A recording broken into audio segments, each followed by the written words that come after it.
እሺ አባታችን ለቃለ መጠይቁ ፈቃደኛ ስለሆኑ እናመሰግናለን። ስሞትን በማስተዋወቅ የስራ ኃላፊነቶትን እንዲገልጹልናል። እሺ በጣም አመሰግናለሁ። ስሜ ሊቀ ጠበብት ዶክተር ሀብተማርያም አማረ እባላለሁ። በዋቸሞ ዩኒቨርሲቲ መምህርና በዚህ በሆሳዕና መንበረ ጵጵስና ደብረ ገነት ቅድስት ማርያም ቤተክርስቲያን ደግሞ የህንጻ አሰሪ ኮሚቴ የእቅድ ክፍል ኃላፊ ነኝ። እሺ መልካም አባታችን፣ የሆሳዕና በዓል በዋናነት አስተምሮቱ ምንድነው? ለምንስ እናከብረዋለን የሚለውን ቢገልጹልኝ። የሆሳዕና በዓል ከስሙ ስንነሳ ሆሳዕና ማለት የግዕዝ ቃል ሲሆን መድኃኒት ማለት ነው። ስለዚህ ሆሳዕና ለወልደ ዳዊት ተብሎ የተዘመረበትን ለዳዊት ልጅ ሆሳዕና ወይም መድኃኒት መባል ይገባዋል፣ ለዓለም መድኃኒት ሆኖ ስለመጣ እሱ መድኃኒት መባል ይገባዋል የሚል ታሪካዊ ዳራ ነው ያለው። ስለዚህ እያንዳንዱ ቤተክርስቲያን በተመሳሳይ ስርዓት እና ተመሳሳይ ይዘት ያለው ቀለም እየተነጋገረ እያመሰገነ የሚውልበት ቀን ስለሆነ ሆሳዕና ማለት ለዳዊት ልጅ ለኢየሱስ ክርስቶስ መድኃኒት መባል ይገባዋል፣ መድኃኒት ነውና ማለት ነው። እሺ መልካም። ያው የልደት በዓልን ስናከብር የላሊበላን ነው የምናስበው። ጥምቀትንም እንዲሁ ስናስብ ጎንደር ላይ፣ የጽዮንን በዓል ስናስብ አክሱም ነውና ሆሳዕና በሆሳዕና ከተማ ሲከበር ምን አይነት ድባብ ይኖረዋል? በጣም ጥሩ። እንደውም በዚህ አጋጣሚ በኢትዮጵያ ደረጃ በአገር አቀፍ ደረጃ ማለት ይቻላል የሆሳዕናን በዓል ሁለት ቦታ ላይ ነው የሚያከብሩት። አንደኛው አክሱም ነው። ከህዳር ጽዮን በተጨማሪ ሆሳዕና አመታዊ በዓል ነው አክሱም ጽዮን። ሁለተኛ ሆሳዕና ከተማ ነውና በጣም ልዩ የሚያደርገው ይሄ ነው። ሌላ ቦታ ላይ የማይከበር በዓል ከመሆኑ የተነሳ ሌሎች ምእመናንም አገልጋዮቹም ወደ ሆሳዕና እንዲጎርፉ ትልቅ ምክንያት ሆነዋልና ልዩ ድባብ ነው ያለው። የከተማው ስሙ ሆሳዕና ነው፣ በዓሉም ሆሳዕና ነውና ስለተገጣጠመ እጅግ በጣም ታሪካዊና ደስ የሚል ድባብ ነው ያለው። እሺ መልካም። ያው ትህትና በዓል ነው የሆሳዕና በዓል። ከምንም በላይ ጌታችን ያስተማርን ይህንን ነውና በስልጣን ላይ ያሉ በሀብት ማማም ያሉ እውቀትም ያላቸው ሰዎች እያንዳንዱ ህዝብ ምእመን ከዚህ ምን ሊማር ይችላል ከሆሳዕና በዓል? እውነት ነው እንዳልሽው በዓሉ የትህትና በዓል ነው። ጌታችን አምላካችን መድኃኒታችን ኢየሱስ ክርስቶስ ባለበት በአምላካዊ ዙፋኑ ሆኖ ሁሉን ነገር ማድረግ እየቻለ ዓለምን ማዳን ቢፈልግም ባለበት ሆኖ ዳን ብሎ ማዳን ሲችል ከዙፋኑ ዝቅ ብሎ ወርዶ ሰው ሆኖ ሰው ከሆነ በተጨማሪ ደግሞ በሰው በተናቀች አህያ ተቀምጦ ትህትናን በተግባር አስተምሯል። ስለዚህ እኛም በስራ ቦታችን፣ በአካባቢያችን፣ በአጠቃላይ በኑሯችን በትህትና መኖር እንዳለብን፣ አንዱ ሌላውን አክብሮ መኖር እንዳለበት፣ ሰው ሰውን ሲያከብር ራሱን እንደሚያከብር፣ ሰው ሰውን በትህትና ሲያገለግል ራሱ ከፍ እንደሚል የተማርንበት ታላቅ የትህትና በዓል ነው ማለት ነው። እሺ መልካም። ለመላው ህዝበ ክርስቲያን የእንኳን አደረሳችሁ መልእክት ያስተላልፉልን። በአጠቃላይ በመላው ዓለም የሚገኙ የኢትዮጵያ ኦርቶዶክስ ተዋሕዶ ቤተክርስቲያን አማኞችን በሙሉ እንኳን ለጌታችን ለመድኃኒታችን ለኢየሱስ ክርስቶስ የሆሳዕና በዓል መታሰቢያ ክብረ በዓል በሰላም በጤና አደረሰን እላለሁ። በተጨማሪ ደግሞ ይሄ በዓል በተለይ በማዕከላዊ ኢትዮጵያ ክልል ዋና ከተማ በሆሳዕና የሚከበር ከመሆኑ የተነሳ የኦርቶዶክሳውያን ብቻ ሳይሆን ከኦርቶዶክስ ውጭ ያሉ ቤተ እምነቶችን በሙሉ አብረውን አክብረውታል፣ እያከበሩትም ይገኛሉና በመላው ኢትዮጵያ ላሉት ኢትዮጵያውያን በሙሉ በሃይማኖት በዘር በጎሳ ሳለኝ ሁላችሁንም እንኳን አደረሳችሁ። በዓሉ የሰላም የበረከት የፍቅር ያድርግልን፣ ለከረመም እንዲሁ በሰላም ያቆየን እላለሁ። አሜን። አባታችን ክብረት ይስጥልን። ስሜ ዲያቆን መለሰ ደጀኔ ይባላል። የመጣሁት ከሆሳዕና ደብረመዊ ገዳመ ቅዱስ ጊዮርጊስ ቤተክርስቲያን ነው የመጣሁት።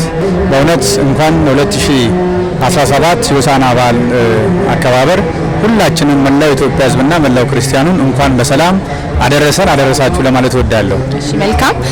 በሆሳዕና ከተማ እንግዲህ የሆሳዕና በዓል የተከበረ ይገኛል። ለ7 ዓመታትን በደመቀ ሁኔታ የተከበረ ይገኛልና በዓሉ ከእለት ወደ እለት ከአመት ወደ አመት ምን አይነት መልክ ይዞ እየመጣ ነው የሚለው ያማረ በቤተክርስቲያን ብፁዓን ጳጳሳት በምእመኑ እንዲሁም ደግሞ በዞኑ በክልሉ በከተማውም ባሉ የመንግስት አካላት ጭምር በደንብ በደመቀ መልኩና በቀጣይ ጊዜ ደግሞ በማይዳሰሱ ቅርሶች ለመመዝገብ በጣም በድምቀት ይከበራል። እንግዲህ ስለ በዓሉ ማውራት ከተቻለ ብዙ ነገር ማውራት ይቻላል። በዚህ በማቴዎስ ወንጌል ምዕራፍ 21 ከቁጥር 9 ላይ ተጽፎ እንደምናገኘው ሆሳዕና ለዳዊት ልጅ እነሆ በጌታ ስም የሚመጣ የተባረከ ነው ተብሎ ጌታችንና መድኃኒታችን ኢየሱስ ክርስቶስ ወደ ኢየሩሳሌም ሲገባ በሰዓቱ የነበሩት ምእመናት ህዝቦች የሱን ክብር ከፍ ያለውን ክብሩን ለመግለጽ የዘንባባ ዝንጣፊ ይዘው በውርንጫ ላይና በአህጊቱና በውርንጫይቱ ላይ ተቀምጦ ሲመጣ ትልቅ ክብር የሰጡበትና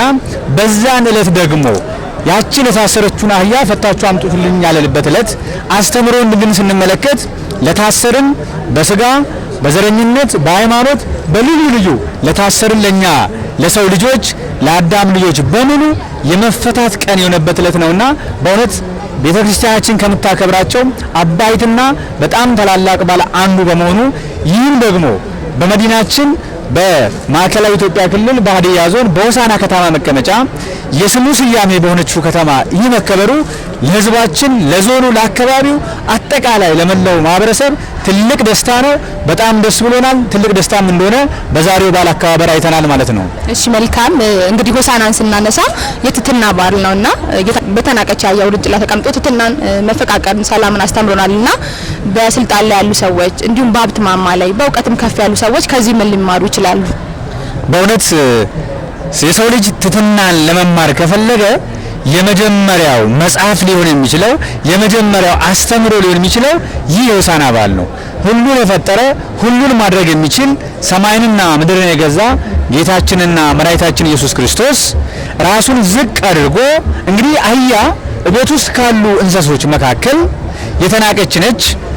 ለሸክም ለጭነት የምንጠቀማት ስትሆን እሱ ግን ዝቅ ብሎ ከፍ ማለትን ያስተማረን ወይም ደግሞ በዝቅታ ውስጥ ከፍታ እንዳለ ያስተማረን ነው።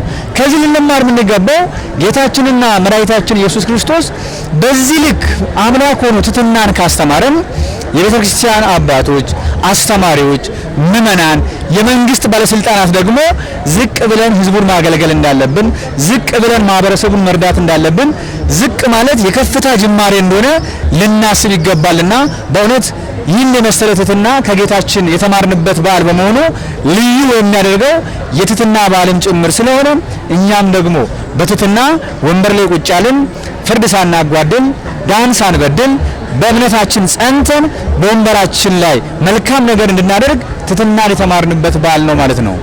እናመሰግናለን። መልካም በዓል ይሁንልዎት። እኔም አመሰግናለሁ። መልካም በዓል ይሁንልን። ስሜ መምህር ብሩክ አሰፋ እባላለሁኝ። ከዋቾ ዩኒቨርሲቲ በመምህርነትና በተማሪነት አገለግላለሁ። ከዛ መልካም። ለህዝበ ምእመኑ የእንኳን አደረሳችሁ መልእክት ያስተላልፉልን እስቲ። በመጀመሪያ ከዚሁ ካንቹ ልጀምር። እንኳን ለበዓለ ሆሳናን በሆሳና ለማክበር እንኳን አምላካችን ቅዱስ እግዚአብሔር በሰላም አደረሰሽ እላለሁኝ። ለመላው ኦርቶዶክሳውያንና ኦርቶዶክሳውያን በሙሉ እንኳን ለዚህ ታላቅ ደማቅ ከበዓላት ከአበይቱ በዓላት አንዱ ለሆነው ለሆሳናም በሆሳና በዓል በሰላም አደረሳችሁ እላለሁ።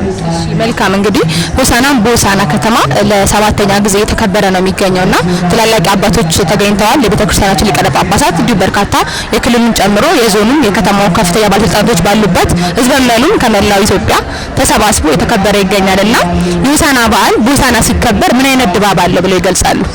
በእውነቱ እጅግ በጣም ደስ ያለ የመጀመሪያውን የሆሳናም በሆሳና በዓል ከዛሬ 7 ዓመት በፊት ሲከበርም አስታውሳለሁኝ። እንደውም ሀሳቡ መነሻነት እንደውም በብፁዕ አባታችን በአቡነ ሕርያቆስ አማካኝነት የስልጤና ሀዲያ እንደውም የደቡብና የምዕራብ አፍሪካ ሀገረ ስብከት ሊቀ ጳጳስ ሀሳብ አመንጭነት ከዛሬ 7 ዓመት በፊት የሆሳናም በሆሳና በዓል እንዲከበር ባደረጉበት ሰዓት ጀምሮ እኔ እዚሁ እያከበርኩ ገኝ ነበር።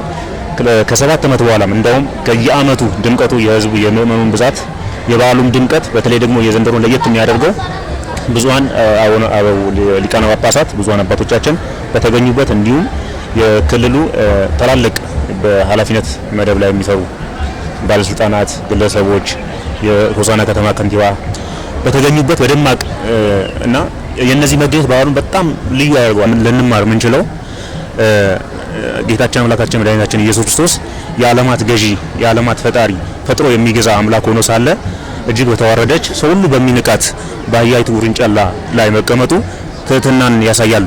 አንደኛ ትህትናን ዝቅ ብሎ ወርዶ ማገልገልን፣ ሰላምን ማጽናትን ያመለክታልና ርህራሄን፣ ቸርነትን ከሁሉ በላይ ሆኖ ሳለ ግን ከሁሉ በታች ሆነችው ላይ ወርዶ ያንን ማድረጉ ለኛ ተምሳሌት አርያነት ይሆን ዘንድ ያንን አይተን እንከተል ዘንድ ለባለስልጣናቱ ለህዝቦቹ አገልጋይ ሰላም ወዳድ ሰላምን የምናሰፍንበት እንደዛ ብለን ትምህርት እንወስድበታለን። ስለዚህ በሁሉ በተለያየ ስልጣን ቦታ ያሉ በህዝብን በማገልገል ስፍራ በመማር ማስተማሩ በመንግስታዊ መዋቅሮች ሁሉ የሚሰሩት ይህንን አርአያ አድርገው ህዝብን ዝቅ ብለው ሰላምን አጽንተው ትህትናን ተላብሰው ቸርነትን አድርገው እንድንሰራ ለማስተማር እንደተሰሙነ ህማማት ይገባል። ከሳምንት በኋላ እንኳን ያው አምላካችን መድኃኒታችን ኢየሱስ ክርስቶስ ለብርሃነ ትንሣኤው በሰላም በጤና እንዲያደርሰን የአምላካችን የቅዱስ እግዚአብሔር መልካም ፍቃዱ አይለየን እያልኩኝ የጌታችንን ማለጅነት የአምላካችን የቅዱስ እግዚአብሔር ቸርነት አይለየን እያልኩ ለመላው ኦርቶዶክሳውያንና ኦርቶዶክሳውያት እንኳን አደረሳችሁ ማለት ፈልጋለሁ። በሰላም ያደረሳችሁ ማለት ፈልጋለሁ። ክብረት ይስጥልን። እናመሰግናለን።